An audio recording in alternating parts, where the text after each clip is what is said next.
ꯑꯩꯒꯤ ꯗ꯭ꯔꯦꯁꯀ ꯄꯨꯕꯤꯔꯦꯕ ꯑꯩꯈꯣꯏ ꯃꯅꯨꯡ ꯃꯆꯥ ꯅꯨꯄꯥ ꯃꯆꯥ ꯃꯕꯥꯅꯤ ꯄꯨꯟꯅ ꯗꯤꯃꯥꯔꯠꯇ ꯂꯩꯔꯤꯕ ꯄꯣꯠꯁꯤꯡ ꯑꯝꯇ ꯌꯦꯡꯒꯦꯕ ꯃꯌꯥꯝ ꯑꯩꯈꯣꯏ ꯆꯥꯛ ꯂꯣꯏꯗ꯭ꯔꯤꯉꯩꯗ ꯍꯧꯕ ꯃꯇꯝ ꯌꯧꯔꯦ ꯃꯌꯥꯝ ꯑꯩꯈꯣꯏꯒꯤ ꯄꯀꯧꯔꯥꯁꯦ ꯖꯦꯟ ꯑꯣꯏꯅ ꯊꯣꯡꯒꯅꯤ ꯍꯥꯏꯕꯀꯣ ꯃꯌꯥꯝ ꯉꯁꯤ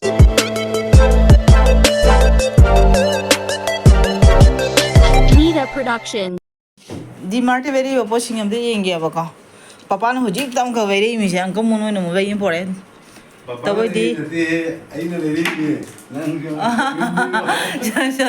ꯅꯪꯒ ꯂꯩꯔꯤ ꯄꯄꯥꯗꯤ ꯑꯥ ꯁꯔꯒ ꯀꯥꯈ꯭ꯔꯦ ꯑꯩꯈꯣꯏ ꯁꯅꯥꯃꯨꯅꯤ ꯄꯄꯥꯅ ꯂꯩꯔꯛꯄ ꯍꯥꯏꯅ ꯍꯥꯏꯔꯤꯃꯤꯗ ꯑꯗꯣ ꯑꯩꯈꯣꯏꯅ ꯗꯨꯀꯥꯟꯗꯩ ꯂꯩꯔꯛꯄꯗꯗꯤ ꯂꯨꯄꯥ 100 ꯑꯗꯨꯒꯤ ꯀꯩꯅꯣ ꯗꯤꯃꯥꯔꯠꯇꯩ ꯂꯧꯔꯒꯅꯤ ꯂꯨꯄꯥ 65ꯇꯅꯦꯕ ꯋꯤꯇꯔ ꯑꯅꯤꯒꯤꯁꯦ ꯑꯗꯣ ꯃꯌꯥꯝ ꯁ꯭ꯇꯦꯐꯤ ꯑꯗꯨꯗꯒꯤ ꯑꯁꯤꯅ ꯀꯩ ꯇꯤꯁꯨ ꯄꯦꯄꯔ ꯃꯊꯧ ꯇꯥꯕ ꯈꯔꯗꯅꯤꯀꯣ ꯄꯨꯔꯛꯏꯁꯦ ꯑꯁꯤꯅ ꯀꯔꯤ ꯀꯔꯤ ꯀꯧꯒꯦ ꯈꯪꯗꯦ ꯅꯥꯀꯣꯡ ꯍꯣꯠꯅꯕꯁꯦ ꯒꯥꯔꯅꯤꯌꯔꯒꯤ ꯁꯤ ꯕꯣꯇꯜꯁꯨ ꯌꯥꯎꯔꯦ ꯔꯦꯛꯁꯣꯅꯥ ꯌꯥꯎꯔꯦ ꯆꯣꯁꯃꯥꯒ ꯄꯨꯕꯤꯔꯛꯏ ꯑꯩꯒꯤ ꯑꯗꯣ ꯃꯌꯥꯝꯁꯤ ꯃꯣꯅ ꯁꯤꯡꯒ ꯍꯥꯡꯗꯣꯛꯃꯅꯣ ꯑꯃꯒ ꯌꯨꯁ ꯇꯧꯒꯦ ꯑꯣꯄꯥ ꯁꯤꯡꯒ ꯄꯨꯕꯤꯔꯦ ꯑꯩꯒꯤꯗꯣ ꯀꯩꯅꯣ ꯇꯥꯏꯜꯁꯇ ꯇꯩꯊꯣꯛꯅꯕꯒꯤꯗꯣ ꯑꯗꯨꯒ ꯁꯣꯏꯈ꯭ꯔꯦ ꯁꯣꯏꯕꯨꯗꯤ ꯁꯣꯏꯗꯦ ꯇꯥꯡꯅꯦ ꯄꯥꯔ ꯄꯤꯁ 60 ꯑꯣꯏꯔꯤꯕ ꯁꯤꯅ ꯍꯦꯅꯥꯅꯤ 5 piece 169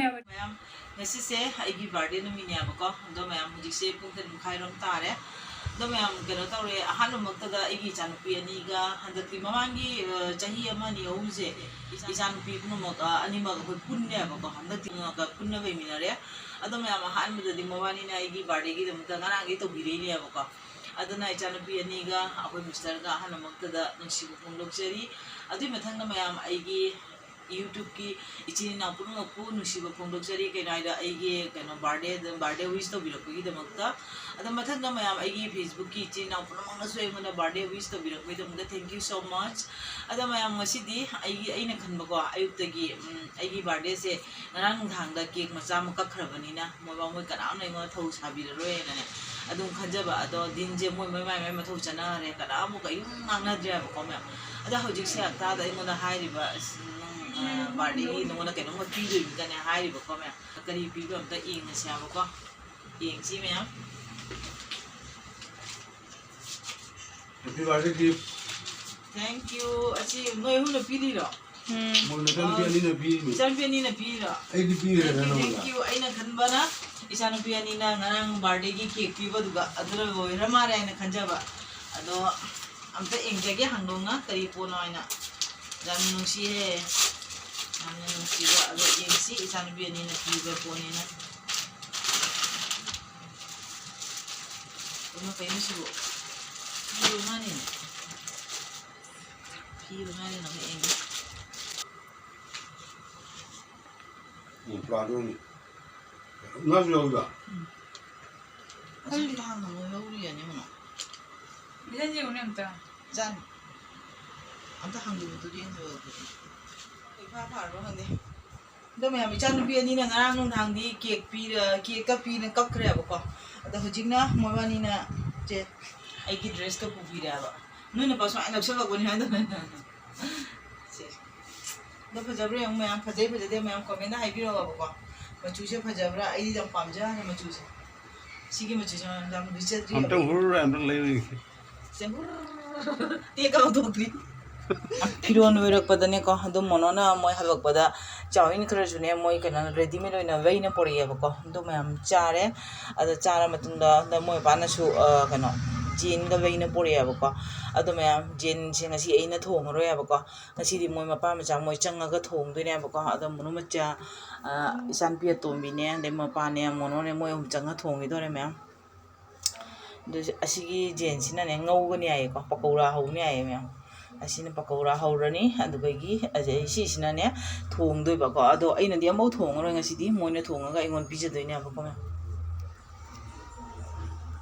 ari mapa macha mobani punna ngasi jak thongdoi do masakti hun bajar masak kap ko noy ꯆꯀ ꯀꯥꯞꯄ ꯌꯥꯝ ꯑꯣꯠꯄ ꯀꯥꯞꯄ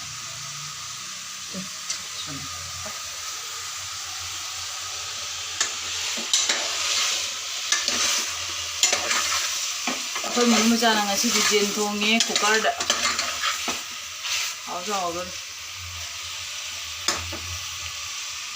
ꯂꯣꯏꯔꯦ ꯍꯧꯖꯤꯛ ꯍꯧꯕ ꯃꯇꯝ ꯌꯧꯔꯦ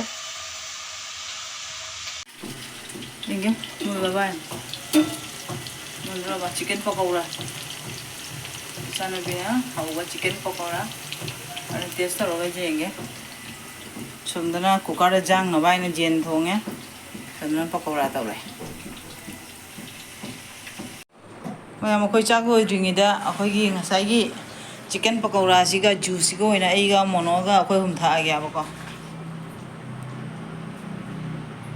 अमुनो थासो दोनो थारोइद्रो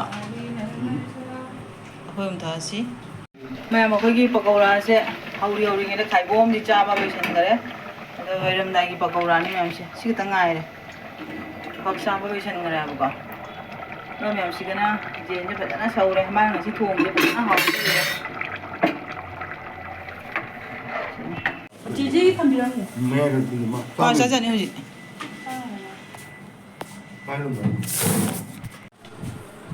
मैं मुझे अखोई सा मुना थोंबा हिंजांग लोइरे मचुजे फजद्रे चाकना सिगा लोइरे दो अखोई चाबा होरनी चाबगी वीडियो मैम हुजी जेन थांगी चाक तोपा लोइरे चाक तोपा लोइरे मतुंगदा इचानुबी अतोमिना सिगी ड्रेस एंगोना सेटपिरगा द फोटो अमनि का नंबिरिबा अदो अइना मेमोरी ओइ होनबने दम हापचिनजबने आबको मैम अदो सी आइगा आइगी वीडियो सिसु मतांग सिगा थमजरगे मैम बाय बाय